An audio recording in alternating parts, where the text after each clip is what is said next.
अस्सलाम वालेकुम। ये हमने वर्मी वाश के लिए ड्रम बनाए थे।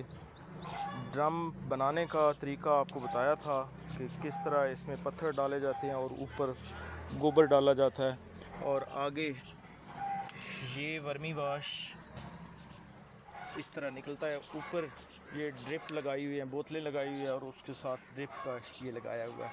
आज हमने तकरीबन 2.5 महीने बाद ये वर्मी कंपोस्ट उतार ली है।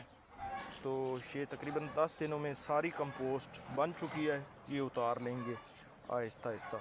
उसके बाद फिर इसके ऊपर नया गोबर डाल के और इसी तरह मल्च दे देंगे, और फिर ये बोतलों के अंदर पानी डाल के सिर्फ एक एक कतरा ये गिरता है 24 घंटे में 1 लीटर।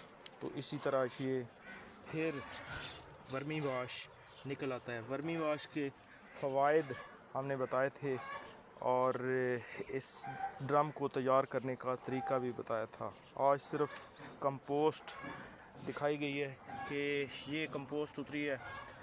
ये 2 बाल्टियाँ इसके ऊपर से उतार ली गई हैं और इसी तरह ये सारी कंपोस्ट उतार लेंगे। बहुत शुक्रिया।